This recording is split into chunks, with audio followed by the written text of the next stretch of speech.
Welcome to the Windy City Benders podcast, presented by Beer League Talk with your hosts, Nolly, Poetzy, Jarom, and Tanner. All right, guys, welcome to episode 67 of the Windy City Benders podcast, presented by Beer League Talk. I think this is going to be the Frolik. Michael. Yeah. I was going to ask who we. Yeah, we'll toss it to Frolik. Frolicking through the flowers. Absolutely. Back to a Hawks player. Frolicking through the Stanley Cup championship parade. Nailed it. All right, so this week we are joined by Tanner. Sup. And Nolly's back this week. What's up? And then, of course, I'm here. And then Poetz is in fucking, Scotland now? London? Edinburgh. Edinburgh. So he is piss drunk.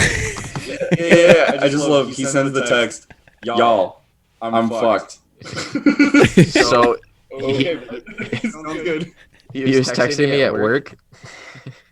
And he just texted me and goes, okay, for the first time this trip, I'm severely drunk.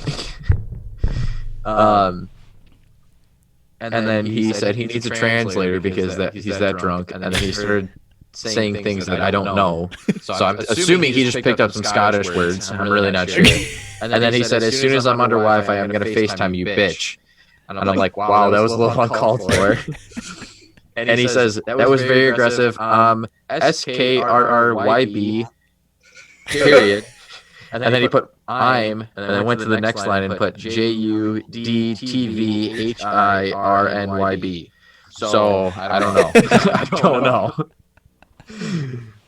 I guess he's having a good time. Yeah, fucking Yeah, and then he FaceTimed me at work, and he didn't stop laughing the entire time. So he's all right. And he's just there with family, right? Yeah. He's just got to check in sometimes, you know? He's doing all right. Yeah, so he'll be back at some point. Hopefully he doesn't fucking disappear out there. Yeah. But so there's really not much going on in the world of hockey. You want to talk hot stock? All right, what is it, Nolly? So Hawks talk. There's not much going on. Whoa, what, Tanner? We should probably mention that we had an interview today. Oh, Fucking idiots. We did do that. yeah. So we had a homegrown, local guy, Daniel Armijo. Yep. So glad I asked him about how to pronounce it because I was going to say something completely different. He was a great talk. He has it's got a Phil Kessel story, which immediately when he said that, all of our eyes just fucking lit up, and we were fucking ready for it. The Phil Kessel mannequin guy. But we talked a little bit about his playing days and all that. Okay, yeah. Do we want to just skip right to that, or do we want to hold off for NHL talk with that? Hold Hold off. Okay. So Hawks talk. Not much going. Oh, Jesus. God damn it. Sorry, guys. This is... So Hawks talk, CPHL, a bunch of prospects were there. We kind of talked about that in our interview. Jarom had a first-hand experience. Almost dropped his dick on Toews. A couple times. That's what I heard, at least. Yeah. But yeah, I mean, you can talk about it a little bit. Obviously, like I said, we talked about it in the interview, but... Yeah, so Boqvist, Dach, and Whistle, Bowden, Chris, and Dennis Gilbert, Dennis Gilbert comes onto the bench from the Hawks locker room, and I'm standing there setting up the camera, and he goes, "Hey, so nice to meet you. My name's Dennis," and shakes my hand. I'm like, fuck yeah, like, all right, cool. What's up, man? You introduce yourself as well, or you just say, oh, that's cool. Yeah. I was like, I was like, what's up, man? Like, hey, nice to meet you. But yeah, good guy. So Dach, Boqvist were on the same team. They set up so they're playing on the same line. Chicago CPHL Twitter account tweeted out a video of a 2-on-0. I fucking text you guys right away after it happened. these fucking kids are going to be so goddamn good. Yeah, dog. Like, It's Boqvist, fun. Like I can't stop watching these videos from like prospect camp and the CPHL, and it's like Boqvist. Oh my God, Kirby Dach, you look fucking nasty. Like I don't know if we talked about it before, but like those videos from prospect camp of Kirby Dach, like his ability to come, like there was that one where he backtracked and then caught the guy on a breakaway, and his like stick reach is unbelievable. Like that's those highlights are like so like. Those are just as good as any like goal highlight that I could see. Like oh my God, I love those kind of plays. When there's a guy that has like a complete breakaway and he's expecting to make a move and you just stick lift him and he's just like, where the fuck did you come from? And Kirby's like, sup, third overall, not a big deal, whatever, man. Plus there was that Boqvist fucking highlight that made ESPN SportsCenter's top 10. Number 6. Yo, development camp highlight making top 10 right now. Like, that's sick. Shout out Bucci Gross. Yeah. Bucci, man.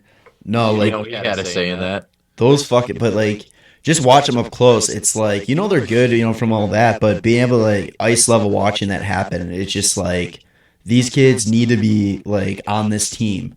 Like, I understand, give them a year, whatever, develop and all that, but it's like, the Hawks' future is so fucking bright. Like, if they can keep those 4 guys, so that whole 4 line, there was 4 and 4 CPHL, Boqvist, Dach, Entwistle, and Bowden were all together. And the 4 of them, you think they were playing with each other their entire life. Like, they're just fucking connecting on passing, just fucking, like, no-look passes, setting these guys up. It was just fucking unreal. Like, put me in a coma, wake me up October 4th, let's go.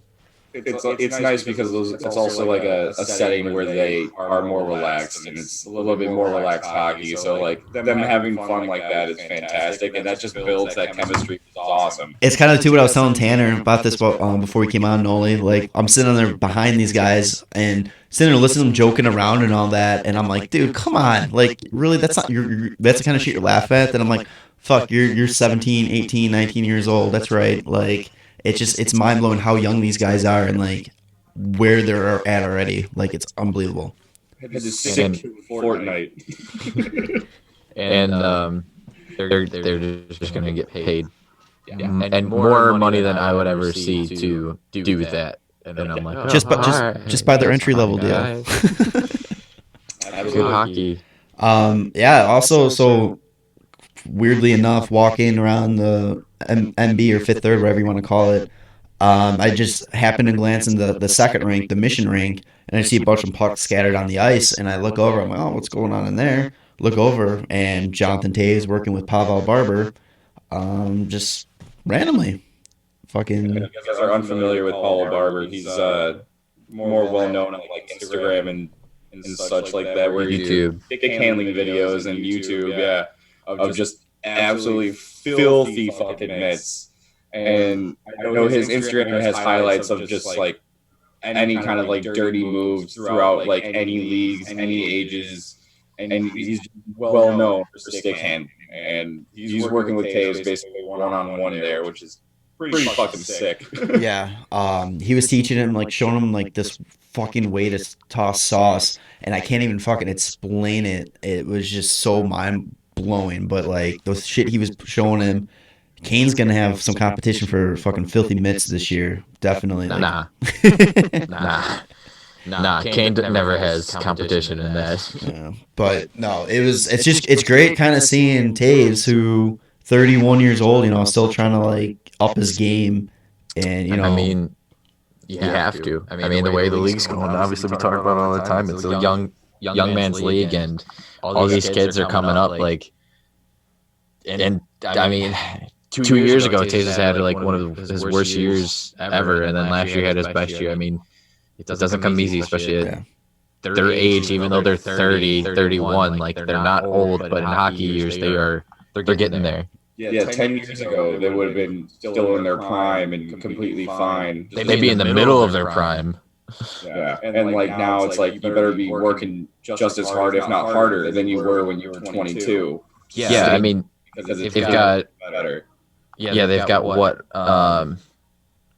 4 years left on their contract. Like, Yeah. who knows if they get a contract after that? Honestly, I mean, they will, but like, I mean, you don't know where they're going to be at. I mean, they're going to be like 35 years old. They're in their last contract signing set like territory right there. Like their next contract's probably going to be their last one. Yeah. But That's what I meant to say. Yeah. $20 million a piece. It's just fucking For 1 year. It just got me so much more pumped up for this season because it's like there's just this feeling that everybody knows that they're on the brink of being a playoff team again, and everybody just seems locked in and making sure that happens. And it's just like, fuck, I need hockey back so bad right now. Yeah, I can't even wait till like preseason starts. Just want to get all of that going. But yeah. So anything really else Hawk stock wise?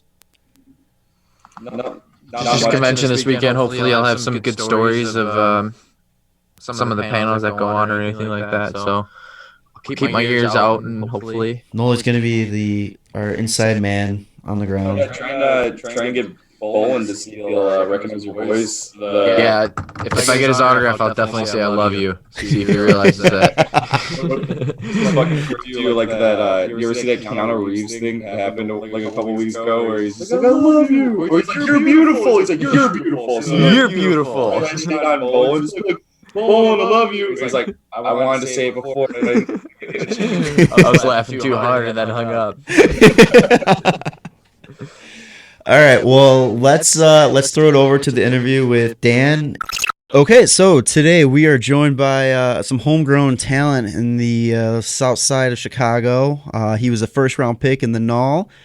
Played a couple seasons in the EJHL. Please welcome to the show, Dan Armijo. How you doing, man? Hey, man, not too bad. How are you guys, fellas?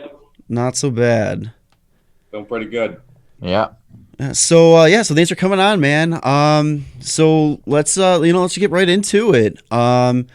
So growing up in around the time when you were playing in Illinois, it wasn't really that big of a hockey hotspot. So where were you playing that kind of got you on the radar for the NAHL? Oh, geez. I think it all started way back in youth hockey, to be honest with you. I think. Well, let me tell you a quick story. So when I was maybe my first year of ever playing ice hockey before, I had just gotten through all the learn to skates.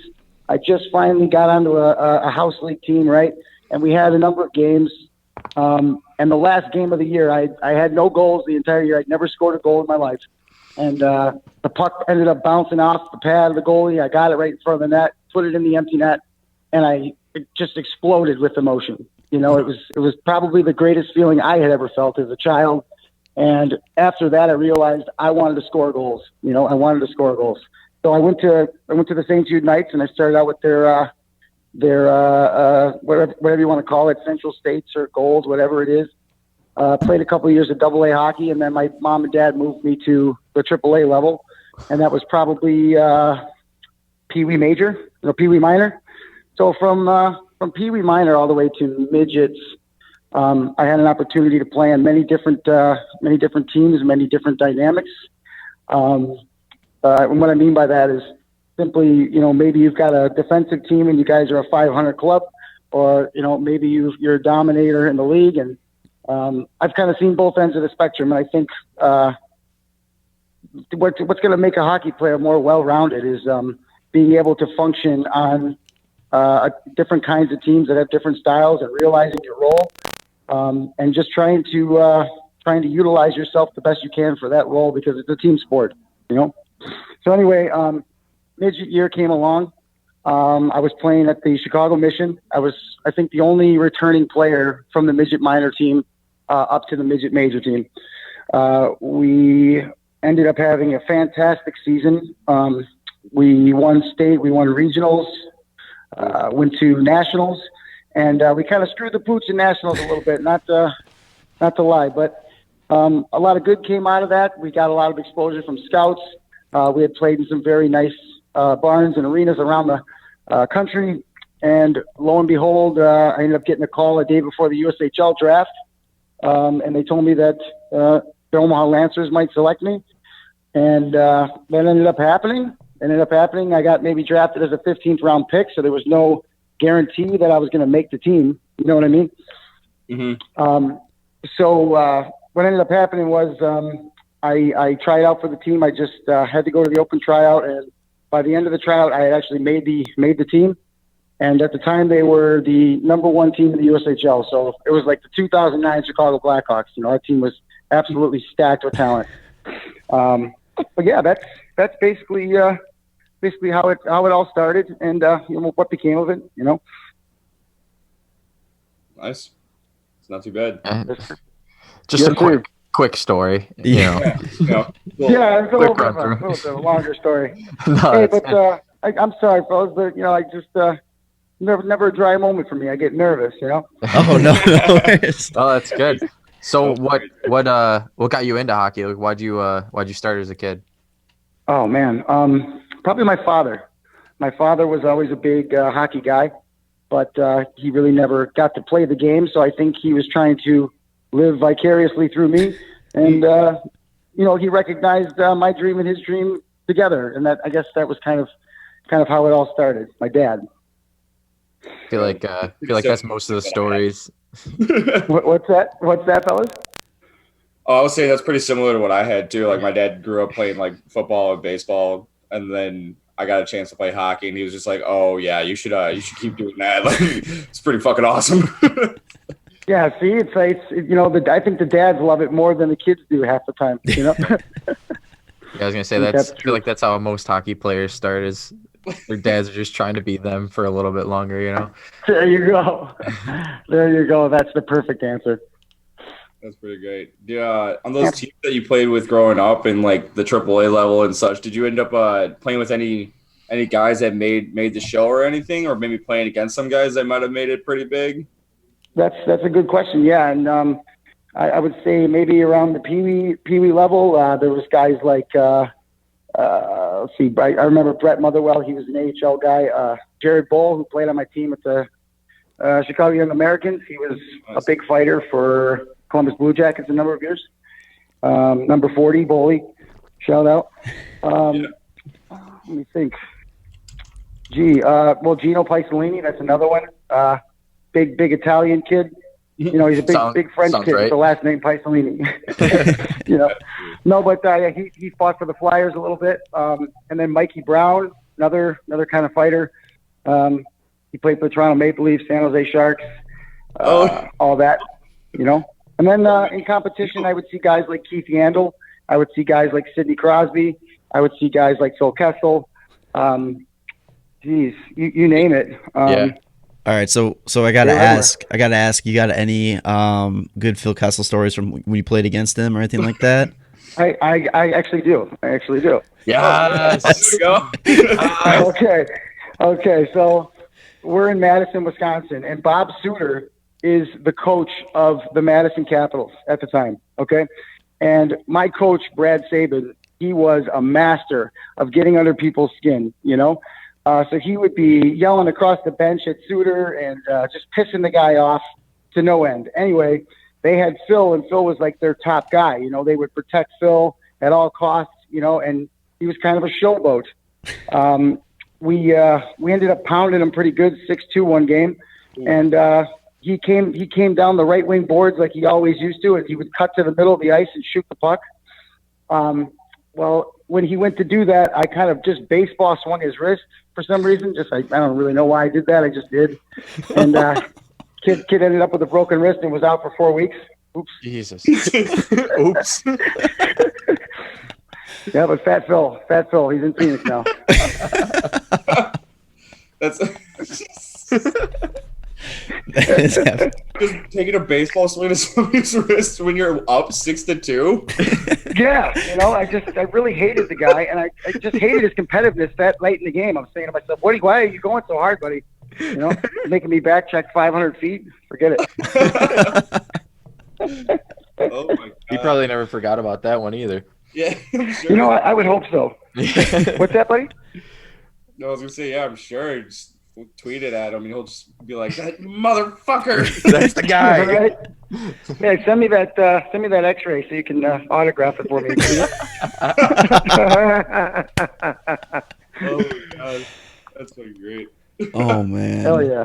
So playing, what you said you want to score as many goals as possible. So what kind of role player did you think you kind of would best describe you as? That's a good question too. From the Bantam years, Pee Wee up through Bantam and midget, I was always like a top 6 guy. I'd usually play on the second power play, and I'd have anywhere between 70 and 90 points a year.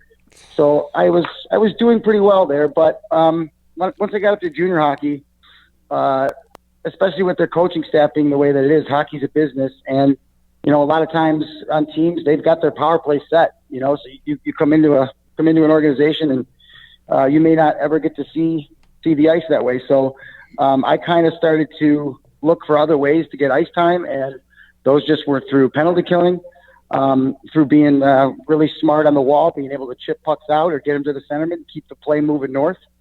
So it was all just kind of things like that got me extra ice. And I think I was always like a very, very solid third line guy because you need that tenacity. You need a finisher as well. But nonetheless, I could play on the top 6. I just usually played top 9. That's all. So that was kind of my role. And it's kind of hard to accept that sometimes. You're a younger guy, you score a lot of goals, and you grow up and you realize you're a defensive player. But that's hockey. Definitely. Yeah, I mean, that's a good way to put it, though. Real team guy. I'm a top 6 player, but for the team, I'll be top 9. Yeah, humble brag. Yeah, exactly. So, I mean, any big fights that come to mind, or any big name fights at all? Oh, geez. Are you referring to other players or me versus other guys? Well, you versus other guys, or any big fights that you really remember that like stick out for anybody, really? Oh, geez. Well, as you guys pointed out earlier, in my suitcase of a year, I in the North American Hockey League. Let's see. I saw some pretty incredible stuff 2 times. Once saw Dustin Byfuglien. Now this was at a summer camp, maybe for prospects or whatever. And there was a kid. I'm not going to mention his name because who knows who listens. But there was a particular kid who would try to beat up on the other guys a little bit and was kind of rough with the forwards in the corners and doing dirty shit, hitting guys from behind, that kind of thing. So the kid drills me from behind in the right wing boards at Orland Park Ice Arena, and before I could even get up, Big Buff ran over there or skated over there, whatever the hell he did, and he just pummeled the living shit out of this guy. And I looked at him and said, "Thanks, man." And he goes, "No problem," and just skated away. And that was like the last time I ever spoke to him. Oh, Isn't that funny? he's just always been on people like ever since he was a kid, just fucking going at it. Right. And then maybe one more. I had a buddy named Dale Mashonsky, and he played with me at the Mission. And then he ended up playing at Youngstown and Toledo. But when I got traded to Toledo, he got traded to Youngstown. So my first game with Toledo, he was playing his first game with Youngstown. So he skates up to me in first period and says, "Next shift." So I said, "Yeah, no problem, we'll do it." So we fought in front of the crowd. I actually jerseyed him right away, like I always do with Dale. I always tune him up. But yeah, once I got that jersey over his head, the ref kind of grabbed my arms and restrained me just enough for Dale to get a nick or two into my face, but that was about it. But I think that's the interesting thing about hockey. It's entertaining. It's also a business, and you realize people are paying money to come watch the game. I think those things are important for hockey, not only strategically in the game itself, but just for the fans, entertainment. I think what's absolutely hilarious is the fact that you mentioned Dan Machonsky because he was on my fucking college team when I was at Eastern Illinois University. Yeah, like, you know him, right? You know Crazy Dale, right? Yeah. Oh, God. Yeah. Oh, what a character. Yeah, so that's great. Yeah, he got jerseyed right away. Oh my God, Short work. Fantastic. I can't believe that. Wait, did he just say? Oh yeah. Yeah, he did say that name, right? All right, that was fucking great. Yes, I was hoping you guys might know the kid. Yeah, he's a Flames kid. Remember? Oh yeah, that's funny. Yeah. That's fucking good. Yeah, good guy. Good guy, that Dale kid. You know, his dad named him Dale because of Dale Earnhardt was his favorite race car driver and athlete, so he named his son Dale. Shit, you're not. Oh boy. You guys seem you guys are a good group of guys over there. You got what do you got you got the game on? Got some lawn chairs outside. What are you guys doing? We're all different areas. Yeah. Oh yeah. All spread out. Well, we could have syncopated. You know, we could have all grilled at the same time or something. Oh yeah, that'd been good. Definitely, we gotta do that again. We actually have another member who was actually he had to go to London and enjoy some travel, so he couldn't be here for this. But apparently he's shit faced right now. Man, too bad we don't have him on. Yeah. Oh God. No, we don't want him on. Trust me. He FaceTimed me earlier. It's not gonna go. It would not go well. Oh boy. Yeah. Blackout status, huh? Crocodile Dundee. Oh boy. Oh God. So do you? So going into like these these junior teams and all that, is there any like initiation process or anything like you just absolutely nuts that you guys did to the younger guys or anything you experienced like that? Like any crazy stories you can tell us? Oh my gosh. That you can feel comfortable telling. Oh yeah, I did think about that. But yeah, I think this one's appropriate. When I got to Toledo, they were into that whole kind of initiation crap, so we had this big rookie party, and we did it at a college. We did it at some cottage somewhere in Bumfuck, Michigan, somewhere.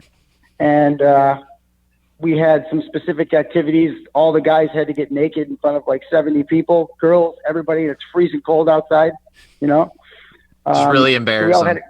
Just terrible. But, the funny thing is that one of the veterans, who was just insanely cool, nice guy, great guy, wild guy, he actually jumped in just to do it with us, so he wanted to do it. So, it's this kind of initiating. And it's just like, hey, man, this guy's willing to do it. Why not, Yeah, just for the fun of it. So, why not?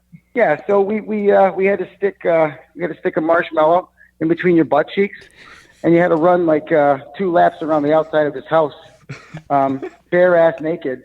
And then the last guy had to eat his marshmallow. That's like just his marshmallow, right? Not everybody's. Oh yeah, I don't think I would at least let him make s'mores out of it if that was the case.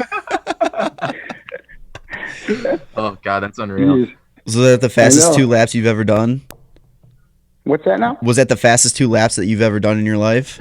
I would think they were the most terrifying, but what an adrenaline rush! And I was just hoping that nobody would see my pecker for more than 3 seconds. I'd be pushing people over and knocking them down. Be like, nope, am I coming in last? Yeah, I think some of the guys were dogging it on purpose. What does that say? I don't know. Yeah, you wouldn't catch me doing that. Absolutely not. I know there's sometimes you guys have like a rookie dinner too. Was there any rookie dinner, like make them dress up like crazy or anything like that? Oh, sure. Yeah, in Boston we got lucky. We had only 5 returning veterans my 3rd year of junior and a team full of rookies. So that makes it really easy. Yes, so we were able to go to some like 5-star restaurant in downtown Boston. I mean, Teddy Bruschi and his family, one of the New England football players at the time, big name guy. He's sitting in a corner with his family. And actually, when he pulled out of the restaurant, we wanted to see what he would be driving. We said, "Oh my God, it's Teddy Bruschi." Well, he valeted his minivan and he got in and left. Couldn't believe it, but that's Boston for you. So humble, So goddamn humble. Yeah, that's crazy. But we did the rookie dinner. We had a pretty good tab. Everybody got sambuca and probably 5 steaks, something, I don't know. Everybody got leftovers. I think the bill was maybe around $1,200 or something. But hey, we didn't do anything degrading to anybody ever like that. I mean, how could you? Those are your brothers. I mean, it's one thing to fuck around with people, but another thing to take it to the extreme, because people can really get screwed up mentally from that kind of stuff. You just don't want it on your team, Yeah, absolutely. Yeah, like you said, you guys are all in it together. Why screw with one person when at the end of the day you guys are all together anyways? That's exactly right, because even if he's your weakest link, that's only as good as your worst player. And usually on a great team, the worst player is going to fluctuate a little bit. It's not always going to be the same guy. So that's kind of a good thing, Yeah. Yeah. So are you still skating at all, men's league, anything like that? Yeah, the guys will drag me out to beer league every once in a while, but I'm not happy with my point totals out there. They're not really existent. I'm lucky to get a rebound goal here and there, make it up and down the ice a few times. No, I do private training with a number of athletes throughout the Chicagoland area. I do private lessons with groups, with forwards, defensemen, goalies, you name it.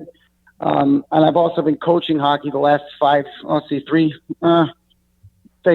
years. The last 4 years I've been coaching. I had the Chicago Hawks 10 and under Central States team. I had the assistant job with Steve Pops, who you guys might know the name. He was a Chicago Blackhawk, St. Louis Blue. Yep, absolutely. So I was one of his assistants. Let's see, I coached high school hockey in Milwaukee, and the team had never won a damn thing, and we ended up winning league that year and losing a heartbreaker in state. But I've kind of transitioned into really trying to study the game, but from the perspective of the bench and not so much as the player anymore. Oh yeah. Yeah, it's a bit of a change up going from just on the bench to behind the bench, huh?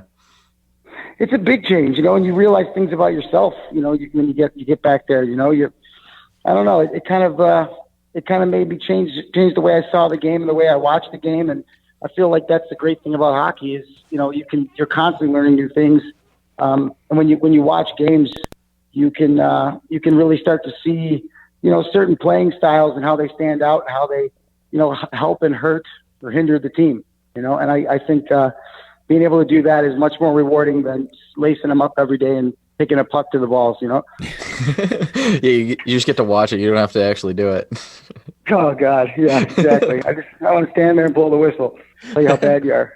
Has there been like a tough transition, going from that position? Because, the game has changed so much back from when you were playing competitively to like what it is now. I mean, have you noticed any growing pains in that result and in that area? I would, yes, I would say, in fact, I have. And I think a lot of other guys, my age group, the 86s, were on the cusp of when they stopped taking 21-year-old freshmen. Because usually the way they did it in America was, you played junior hockey from 18 to 21, and then you went on to play college. So you had these 21-year-old freshmen, right? Mm-hmm. Well, that year, my first year of junior, they cut that way down, and they started looking at younger prospects. So a lot of the 21-year-old guys kind of got tossed aside because the game had changed. And I think with the stuff that I was doing in terms of the teams I was on and the skills that I was always trying to improve, which was always skating and stick handling, skating, stick handling, shooting, puck protection, that kind of thing. And I think as I watch the league, and that's why I mentioned earlier, watching the games is so important to learning development. That I've kind of figured out how to get a lot of results out of an hour practice. You split them up into small groups. You have them playing in really small areas. Mostly game little games. 2-on-2, right in front of the net, that kind of stuff. And I think that's kind of the new way of doing it, and it seems like it's paying off, especially for USA in hockey the last few years. And I mean, look at the women's Olympic team. What a great job they've done. Yeah, absolutely. I mean, holy cow, look at what USA was, the World Juniors and everything, and how many players got drafted this year in the first round and everything. But yeah, that's not crazy. Yeah, that's wild. I think it was the same amount of USA and Canadians in the first round drafted.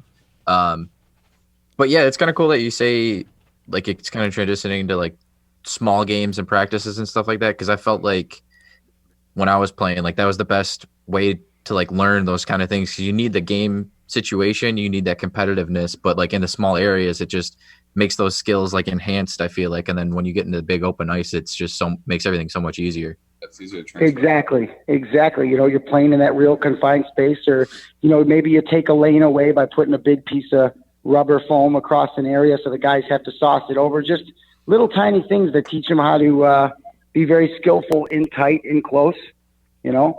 Mm-hmm. And I think that really, if you build that type of balance and coordination with players and you teach them how to move around the ice as a unit of 5, you're really going to see nice results, you know. Yeah, absolutely. When you're doing like training and like personal training or anything like that, is there anything like you specifically like to focus on with players? You know, I kind of do it by a needs basis. I will usually do an evaluation if I'm not familiar with the player. I'll have him skate, do a number of drills, and I'll see where he's weak. And then I will, you know, talk to mom and dad and say, hey, listen, you know, if we're going to make him a well-rounded player here, we're going to fix this, this, and this. But as far as the weight training and stuff, I like to work with the Bantam kids, and they're not really at the weightlifting level just yet. They're getting close. But I wouldn't put them into full-on powerlifting at that age just yet, you know. Mm. So I kind of stick to just stick handling, shooting, and defense stuff. You know, gap control, using your stick the right way, breaking out with pressure on you. Having guys weave through lanes and just showing people all the options out there at all times. I feel like once you keep doing that with them and you keep showing them that, the kids start to evolve because they start seeing the game that way, you know? Yeah, absolutely. But, yeah. Yes. Good stuff so far, Phil. It's really good stuff. And I want to say thank you again for having me, guys. I really appreciate it. I mean, I love to talk hockey. I'll sit in my garage and talk to myself. Yeah, I mean, if we didn't do this, that's all I'd be doing anyway, too. So I hear you on that. Too excited. Yeah. Way too excited for this every week. And then all we do when we first start up is talk about weight cap friendly, like nonstop. Yeah.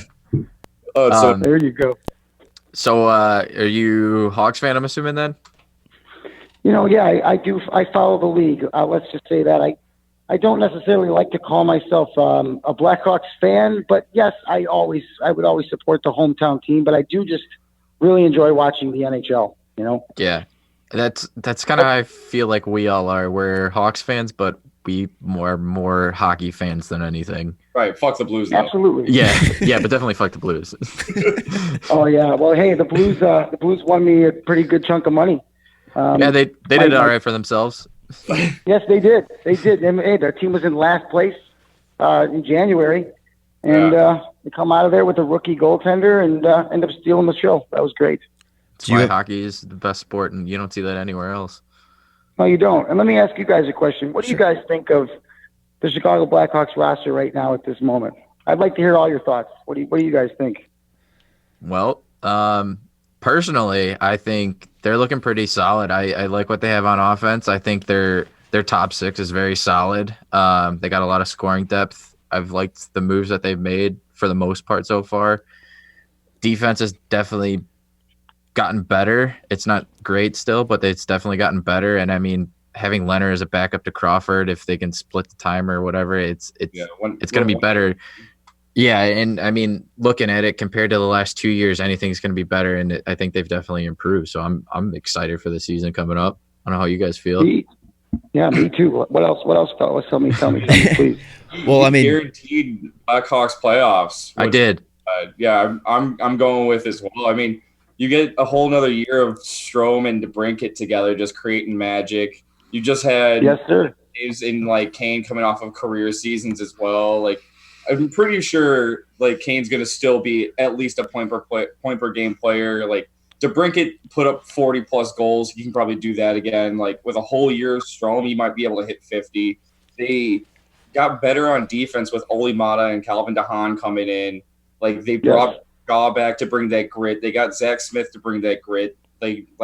Carpenter. Bringing in a Vezina goaltender, like a Vezina finalist goaltender and Lehner. Like I've seen nothing but like additions with like not many subtractions that are like really harmful. Like, yeah, I mean, when you're subtracting guys like Chris Kunitz and Artem Anisimov with the contract that he had, and you're bringing in the guys that you did bring in. And I mean, I'm still not sold on the Yoki Haru for Nylander trade, but I'm excited to see what Nylander can do. And then Kirby Dach has been lighting it up in the little CPHL that they've been playing. Yeah, Jared's been able to watch the kids play at the CPHL. I got to than we do at what Dach and Boqvist have coming. Yeah, so the company I work for actually puts on the CPHL, so I do some of the filming for their social media. So I was actually on the bench yesterday. Have you heard of like the CPHL at all? No, I haven't. So please fill me in. Yeah, so the CPHL is it's a summer, basically essentially a summer professional beer league. There's 4 teams, 4 pro teams. There's guys like Toews played. Is this in Minnesota? No, this is in Chicago. Yeah. Wonderful. Okay, continue. Yeah, so it's the Beauty League, right? Yeah, the Beauty League's Minnesota. The Minnesota one, yeah. Yeah, this one is at this one's in like Rosemont at like the 5th Third Ice Arena or something. No, not Rosemont. It's downtown. No, it's at the Blackhawks practice arena. Oh, is it really? Yeah. Oh, wasn't it like, I don't know, whatever. No. But either way, it has like Hawks players and players from like the Chicagoland area that are like in the NHL and like semi-pro players, as well as like Kendall Coyne is like on one of the teams. Yeah, she does pretty well. Yeah, she is great out there. And they had like Blackhawks prospects are out there too, and so he's been doing. I'll let him talk more. Fuck it. Yeah. So yesterday, Boqvist, Kirby Dach, Enwistel, Budin, Chris, and Dennis Gilbert were all playing. So they're like 6 of their like highly touted prospects right now. We're all out there, and I was fortunate enough to like be on the bench for them, filming some of their stuff. And I don't know how my footage turned out because I was just mesmerized by what some of these kids were doing. Aren't they such high skilled players? I mean, you don't see that normally in a hockey game because they're playing structured hockey. But when you see these kids by themselves with their sticks, messing around, you really realize, wow, this kid has an incredible talent. What blows my mind is Boqvist because he's a defenseman. He's going to be probably our top defenseman in probably 5 or less years, and he's out there with. You think Patrick Kane was teaching him like 1-on-1, these stick handling drills and all that because he's just out there walking guys and just making it look so easy. I mean, and it's like there's a couple like developmental players that play like Michigan and all that out there. But he's walking around guys that are in the NHL.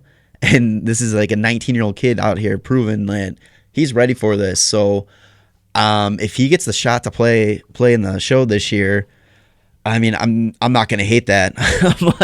I'm curious where he'll play, but I am not going to hate that. He's going to be absolutely amazing. That's awesome. Even if we can get him 24 games, let's see how he does with that. But if you have that kind of confidence in him, I would be really interested to see this kid get some ice, Definitely. Oh, absolutely. Him and Kirby Dach, I'd love to see get their like 9 or so games at least before it becomes like burning off a year of their contract and just see what they have to show on the NHL ice. It'd be fucking great. Where's Dach playing right now? He was drafted out of, was it the development program? No, it was like right?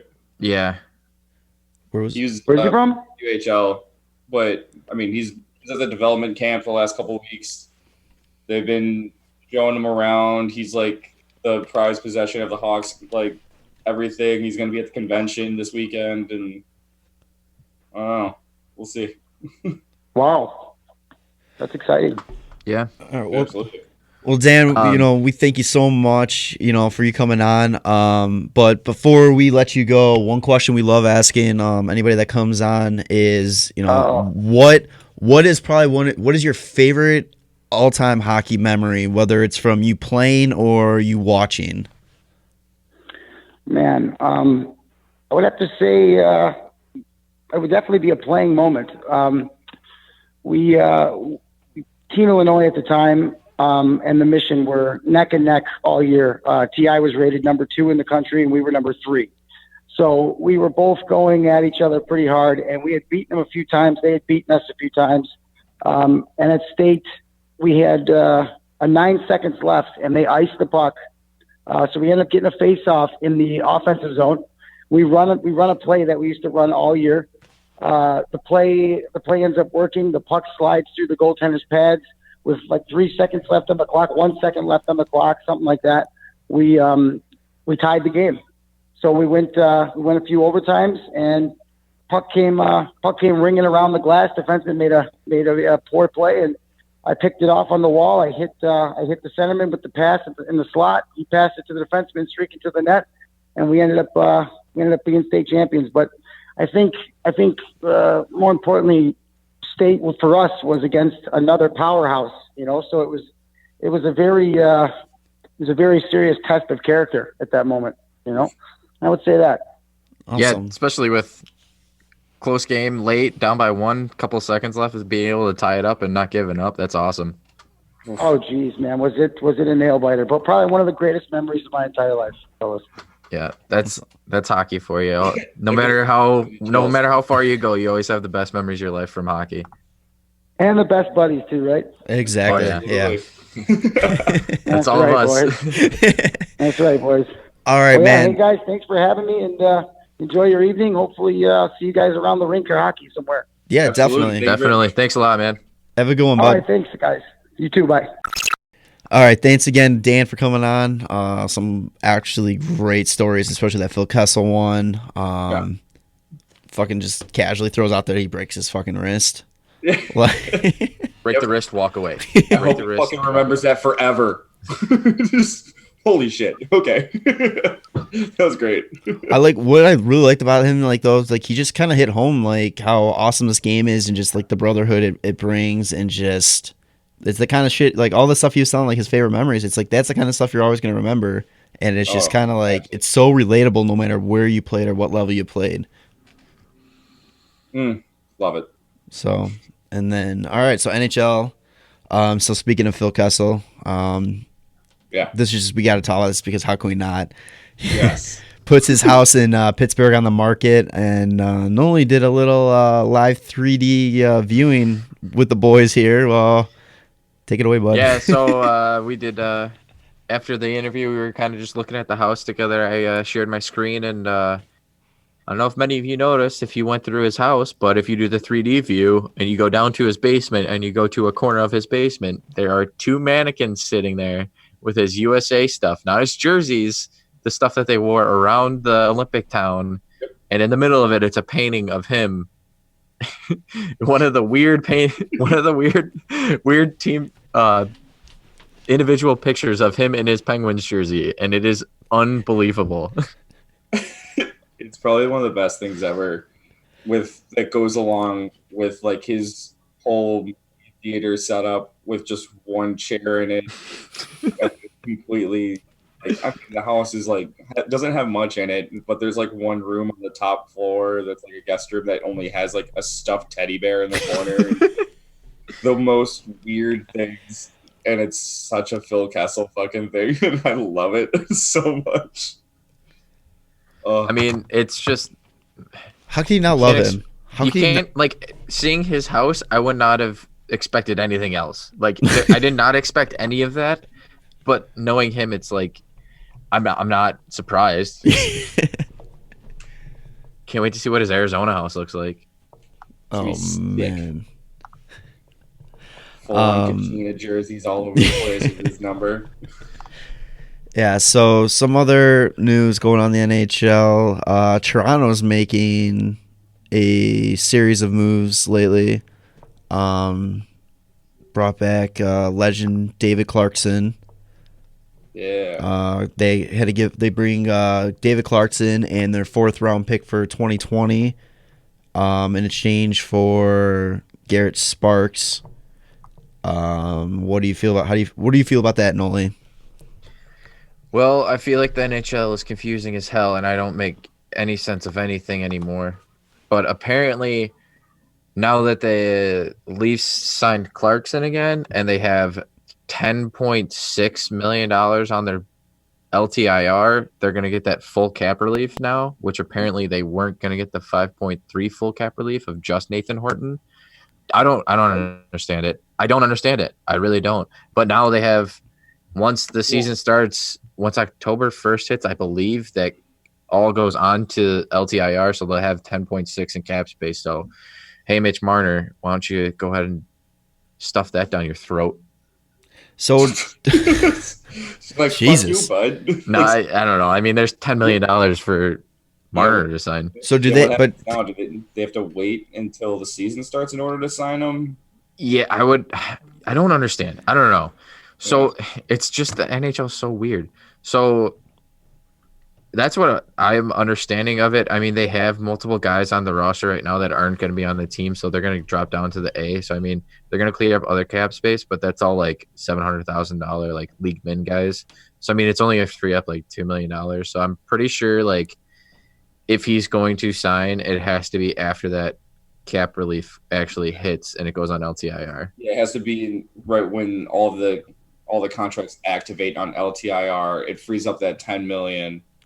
And yeah, so that's kind of what I've been feeling like is going to happen the whole time. Because I mean, before they even did this, they had like some space, but I felt like just they like this whole thing's going on where he's waiting for a offer sheet and like all this stuff, and he wants $13 million, and I'm like, he doesn't want to leave. Like I just think once the season starts, they're going to get that cap relief, and they're just going to sign him. Then they're just going to wait till then. Where's the benefit, though, making him wait to sign till the start of the season, though? Because, I mean, he misses all out of training camp. They can't, technically because he's still restricted. So, I mean, do they have any say on what he can do for, like, off-season work? Or is it... I mean, I would assume they could just be like, hey, like, we're not going to be able to sign you until the season starts. This is what we want you to do to prepare yourself until then. And it's not like he's jumping in like in December like Nylander did, where his whole like the next half of the season is going to be off. Like it's the beginning of the season. Like it's going to take a couple games for everybody to get back into it anyways. So I mean, and he's a world-class talent. Like he would be fine either way. I just like seeing the cap situation. Like, I don't understand, like, how anybody doesn't step in and actually do, like, an offer sheet because they won't be able to match it. But, like, you don't have to do – like, you can throw them a contract and just be like, hey, you want to sign one for, like, 9.5? Like, it's not going to be 4 first-rounders, but they still can't match that. And see if you be like, yeah, but you never know. Yeah, I don't know. But, hey, offer sheets, am I right? They're a thing, huh? Definitely not a ghost thing that people make up just to try and get more money out of other teams. But they also have Michael Neuwirth as PTO, and I'm pretty happy about that because I think if he does well and makes the team, I think he would be a pretty solid backup for Freddie Anderson. Yeah, I mean, we'll see. Like, yeah, I got nothing on that. I mean, who personally for you, Tanner, who would you rather have as your backup, Neuwirth or Hutchinson? Well, where was Neuwirth last year? Philly. Was he in Philly with that like revolving? He's one of the 8. Yeah, he kept getting hurt. Like he was hurt a couple times. Yeah, I do like him. I feel like he is like a pretty solid goaltender. I mean, definitely more proven than like Sparks has been. Well, Sparks is gone. Bye. Yeah, he's in Vegas though, so maybe we'll have some fun. Vegas or Chicago? Yeah. His pads are gonna be fucking filthy regardless. Well, I mean, even if he's in Chicago, at least he's back home. Yeah, true. He's in the CPHL, isn't he? Yeah, it's not too shabby. Yeah, I don't know. Like, yeah, Neuwirth I think is a good man. I don't know. Do they have anybody else in the system? Not that's really ready. Like, what happens if Neuwirth gets hurt? Hutchinson. Because Okay. Hutchinson's actually signed. There you go. So, Yeah. All right. Any more input for Toronto there, Nolly? No, I'm just fucking sick of all this shit. Just start the fucking season. For them, at least. For the Hawks, I'm fucking stoked. I can talk about them all day. Yeah. Oh god, yeah. So another interesting move that happened last week. The Calgary Flames traded James Neal to the Edmonton Oilers for Whoa. Real deal, James Neal. Yes, real sir. deal James Neal to the Edmonton Oilers in exchange for Lucic. What? And Was it a pick too? well, they're retaining 10% of Lucic and a conditional third-round pick. Which did you guys see what the conditions are? No. Fucking wild. Where So are they? it's- Those conditions are nuts, and I love that. I love that those are kind of conditions instead of like, oh, if you guys make the playoffs or something, or you play this amount of games. Like, no, this guy needs to fucking show up for you to actually get this pick. What's It's literally if James Neal scores 21 or more goals, Yep. and then if Lucic scores few or 10 less. 10 or more less, right? 10, no, not or more and less. You can't do both of those. They're contradicting. No, it's like if he scores 10 or fewer goals than Neal, like that's what it is. So it's like yeah, if James Neal scores 22 and then Lucic scores 12 or less. 11, Yes. then Yeah. they get the pick still. Yeah. So like if James Neal scores 50 and Lucic ends up putting up like 38, they still get the pick. Yeah. Jesus. It's fucking wild. I love that. Teams need to start doing that kind of stuff more. But also, what the fuck is this trade? Like, I mean, I don't know. Like, bro. Yeah, I get that, but James Neal's a goal scorer. He's only not had a 20-goal season once in his career, and it was last year, and he obviously didn't fit in Calgary very well, so that change of scenery is good for him. And hey, McDavid, how are you? Winger. Yeah, Lucic. I mean, going to Calgary. I mean, yeah, him and Kachuk are probably gonna be gross together, just bash bros. But he's not good for this league anymore. Like his style of play doesn't exist anymore. And I feel like the only way it would work is if he went back to Boston, and even then, it probably still wouldn't work. We'll see. I'm saying I think that like it'll be good for both guys. Like Lucic was brought in to Edmonton to be like somebody that was gonna keep up with Connor McDavid, and I don't think that. Like I don't know why, but I mean, typical. He's not a very good skater. I don't know why you would put him with the fastest guy in the NHL. Typical Edmonton move right there. So yeah, whatever. I do kind of like it though because of the change of scenery. James Neal gets to be back on like a top 2 line because Edmonton clearly has no fucking wingers. Yeah. I mean, James Neal. I don't know if he has the legs anymore to keep up with Connor McDavid because he's getting older, and obviously, yeah, I know, but like, I mean, you still have to somewhat keep up with him. But if you leave Draisaitl with McDavid, you can put anybody on that line, and then you can put Neal with Nugent Hopkins, and that's still a pretty solid tandem on your second line.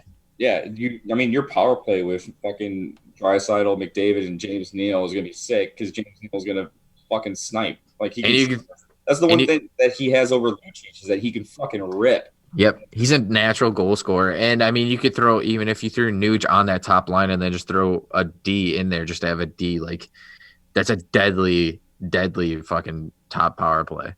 Oh god, yeah. And plus, what was it? The Edmonton retained part of Lucic's contract so that like 10%, yeah. Yeah, so Calgary is not losing. Or like their cap difference is the exact same. Yeah, cap hits the same.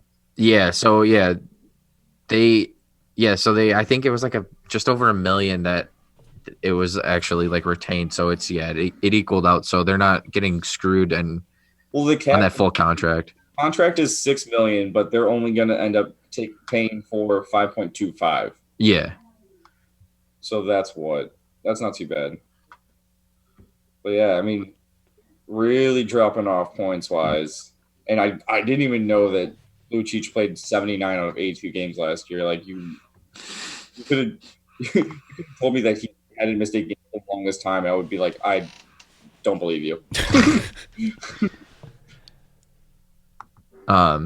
Yeah, so I don't know. It's going to be interesting. I think James Neal's getting over 21 goals easily. Oh, easily. Oh god, yeah. At least 25. Yeah, whoever. Because I mean, get a lot of power play bingos. Yeah, and honestly, I just don't see a big role for Lucic in Calgary. Like I don't think like they have a solid lineup as is, which they just re-signed Sam Bennett. I don't know if you guys saw that for 2 years, 5.1. Yeah, I think that's right. So I mean, about just under 2.2 per year. They still it's 2.55 a year. Nailed it. Yeah. They still have to sign Kachuk. They still have to get Kachuk, which is going to be difficult. But I mean, that's a good fucking team. They had the best goal differential in the NHL, I'm pretty sure, last year. And I don't know.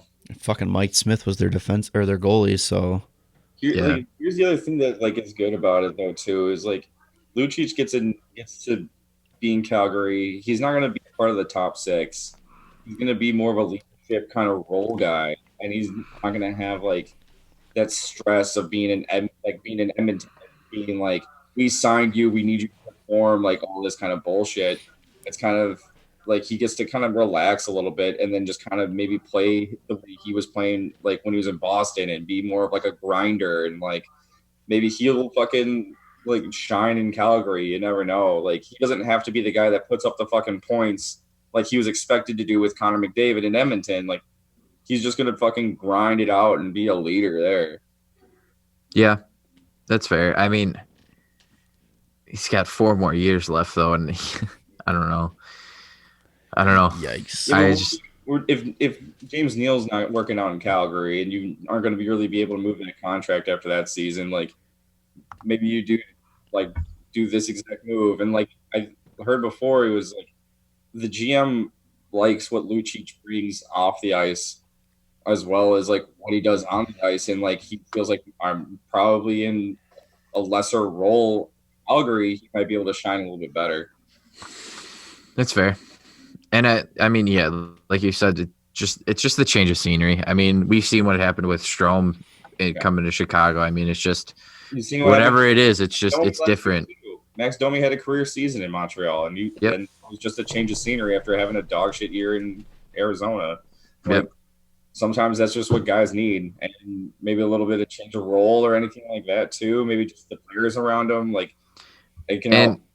I mean, not only that, I mean, it came out like James Neal wasn't happy with what the organization was doing. I don't know if he didn't get along with the coach or something, but he just didn't like it. So, I mean, if you can get him out and bring a guy like Lucic in who's going to be happy to be out of Edmonton, obviously that's a good scenario just for in the locker room and like being around the guys. So, yeah, I see like maybe James Neal not really liking, like maybe he just didn't get time on the top 6 like he thought he was going to get or something like that. Or well, they promised him to play with Goudreau, and then they brought in Noah Hannafin. Noah Hannafin, right? Well, he's a defenseman, so no, yeah, not Noah. I just saw his name. That's why I said that. Lindholm, thank you. They both came from Carolina. Yeah, that's right. So, yeah, so we'll see about that. Another thing that came up, I know we didn't have much. We're gonna kind of go pretty quick here, but the Bobrovsky comments about why he didn't resign in Columbus. Did you guys see those? No. Yeah, I did. So it was all translated through a Russian interview, and he was said, of course it was. Yeah. He said that there was the only time that they ever talk is when they're back home. Well, Panarin can't go back home anymore, but yikes. I don't think he's upset about that. Over 10 mil, and so I think he's doing okay. So Bob said there was no chance I'd sign an extension with them, meaning Columbus. I felt that I needed a change of scenery, and it's just not because of tensions with the Jackets. He came out and said, I was suspended by the team. There was some conflicts in the team, a lot of meetings, and some of them just because of me. I didn't feel myself comfortable, and still find the Jackets tried to extend me all season long. He said that what really made it weird was that the team tried offering him a psychiatrist. And he goes, it was extremely weird because I've been seeing one since I was 21. Yeah. So I didn't hear that part of the quote. Philly really fucked him up, huh? Yeah. So there's that, and then Panarin was making comments too, just about how Florida offered him the least amount of money. So he said, unfortunately, he had to let Bob sign by himself. He said that his girlfriend, despite, everybody was saying that she wanted to be like in a city, like a beach city and all that, she was trying to urge him to re-sign with like Columbus, like a small market team. And he said that in his art, he was thinking about that the entire season. All he was thinking about was wanting to be a New York Ranger. So it's pretty much set there. Didn't say anything about Chicago. He said that there was interest there, but that's all he said about it. Yeah, I mean, we definitely didn't have the cap space Right. for that move. So No. And I'm glad they didn't try and create it. So it's kind of really. What do you think it's like interesting that the players like just straight out come out and say no, this team had no shot, kind of thing, or do you think it's kind of shit? I kind of just wish that they would just do that like during this, not during the season, but like while all of the little dramas going on, like just fucking tell them. Well, I guess if you kind of just keep it in, like if Panarin tells the Rangers that like, yeah, that's where he wants to be, they don't offer him the money that they offered him. So I mean, if he just like drags it out as long as he can and just makes it look like he's going to go to Florida or something like that, then they'll just be like, well, this is the best we can do. Like, and he's just like, done. I was coming here anyway. You could have gave me fucking $8 million a year. I didn't give a shit. I was coming here. Like, yeah, true. Like, you don't want other teams like giving up anyway, or like leaking any kind of information on like what contracts you might have turned down or what you're looking forward to. Like, it's all got to stay kind of hush hush until like you get what you want or get as best as you can get. Yeah, I mean, I'm sick of just all the speculation in the offseason because there's nothing else to talk about. So people are just like, this is going to happen. I swear to God. And it's just like, it's exhausting. It's exhausting trying to look through, like looking for new hockey news. And it's the same shit over and over. One little thing comes out, but it's not anything major, but they just redo the whole story. It's just, yeah. So there's that. We missed last week. Ron Francis was hired as the GM of Seattle, which is, I mean, I think it's a good hire. I mean, it'll be interesting to see. I mean, he basically was the one that kind of built this Carolina team, you know, kind of the Dale Talon situation where he got all the pieces together. Yeah, I was going to say, it didn't seem like he got a fair shot in Carolina, but like he built that team, but for some reason they wanted him out. I don't know if they had disagreements or what, but yeah.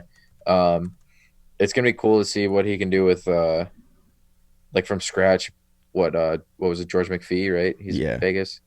See, like just like what George McPhee did in Vegas. I mean, and it's going to be fun to see too next year the how the draft actually goes down, because teams aren't going to be as likely to just give up anything for guys to get taken. Like, obviously it didn't work out for some teams. Like Vegas just walked all over all these guys, even though they're in like a cap situation now, but it's like they got so many picks just to take guys, and those guys had career years, like example, Willie Karlsson. Yeah. Dude.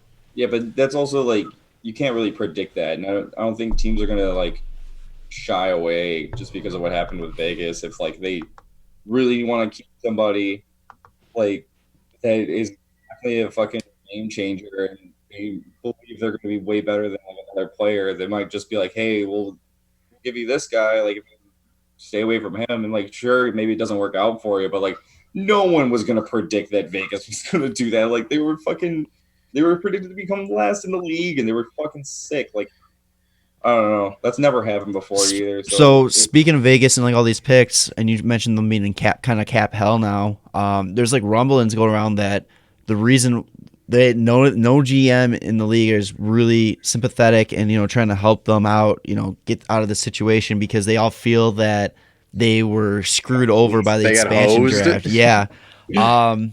So like, do you think like that? Do you think that's truly a reason why these teams, or it's kind of like that? It's not the Vegas that put those rules in place. I mean, the league is the one that kind of fucked them over, if you think about it. It's not even the league; it's their own guys. I mean, like you said, you don't know how guys are going to pan out. And Willie Karlsson scored like 6 goals the year he was with Columbus, and then he went on to score 40 in Vegas. But still, I mean, you could see the potential in guys, and it's. I mean, what was it? Florida gave up. Who the fuck did they give up? I can't remember anymore. But they gave up Riley Smith. One of the, what was it? Riley Smith. Thank you, for just so that they would take, and I can't think of the other guy now. What? But yeah, what? I wasn't paying attention. Marchessault. Yeah, Marchessault. Yeah, Like, yeah. And Riley Yeah. Smith. Yeah. Yeah, so like they gave them Riley Smith to take Marchessault. Like, Yeah. Marchessault was still good in Florida. Like he wasn't. No. They gave Marchessault to take Riley Oh. Smith. Oh yeah, that would make more sense. Yeah, but I mean, Riley Smith turned into a great player, and like, Well, Riley Smith was a great player. He just wasn't doing well in Florida, and he was making like $5 million a season. yeah. But I mean, I don't know. Like It you was could sad. prevent this. Like yeah, okay. Like you Well, want that them to take somebody to get somebody else so that they don't steal one of your high talented guys, but still like they're gonna be a lot less weary, I guess, with Seattle. Just like yeah, like you take this guy, but like I'm not giving you like a first round pick. Like I'll give you like a fourth or something like that. Like We'll see. yeah, It was also they gave future up, considerations. They gave him Marchessault and Riley Smith to keep like Mark Pissick on the blue line, who's like a top 6 guy. Also, I just want to point this out too. Seattle has got this like new thing today. It was their founding partner is Virginia Mason Health System, and so they have a picture of I don't know who these guys are exactly because it doesn't say in the photo, and I don't feel like reading the whole thing, but it's like either like the founding group and like the partners and stuff like that, but it's in front of a Zamboni, and the Zamboni says Seattle and NHL, but the Zamboni is also black, white, red, and like a very light blue, and people are saying maybe that's the colors of the new Seattle team. Oh yeah, if you go on the Seattle, if you go on their website, like their team page on NHL, they've had those colors up for a while. Yeah, and so like I think the main colors are like this light red and like this very light blue color, and then it's like black and white. Can we just get the team name like and logo? Right. I just want to know. It's I want to almost get like a coral color, and like I mean, it looks like it's almost official colors now. I Like, didn't even notice it at first. I thought it was just part of the white. yeah, right. Wow, that's really late. I Yeah, don't know. I want it to be the Kraken so bad. The Kraken. It's not gonna be the Kraken. It's not going to be the Kraken, but I want it so That'd bad. be so fun. That'd be great. I feel like it's more like a salmon color. It's gonna end up being like the Sockeyes. Sockeyes. Yeah, Oh. something like that. Well, That'd be cool. Yeah. I think that I 32nd team is gonna be fucking sick. that probably wraps up NHL talk now. Yeah, why not? Well, no, I mean, Hockey and is there stuff. anything else going on? I don't know. We just kind of went in like tangents. Yeah, well, I mean, these interview episodes have been pretty cool. The 03 draft. Yeah, no, all right, guys. So we'll the 03. So I want to do an 03 draft episode, but I want to do like drunk Tanner, drunk Nolly 03 draft talk. It's just us going, the 03 draft. Great. Oh my God, it's so good. So fucking good. So good. I'm sure we have video of it already. Oh, I'm sure it's We'll somewhere. probably end up doing like one in the future of like the 2015 draft or something too. But yeah, so these interview episodes have been awesome. We got a couple more lined up. We're just waiting for fucking Poetzy to get back so we can set them up. I love America. All right. Anything else you guys want to say before we wrap it up? I love America. I'm good. All right. So for Tanner, Nolly, and Jarom, He's gone. Poetzy's gone. Talking in third person. Yeah. All right. We'll see you guys next week. All right. See you, boys. Love you. Bye. Follow the boys on Twitter at WCBPodcast, on Instagram at WCBPodcast, and like them on Facebook, the Windy City Benders Podcast.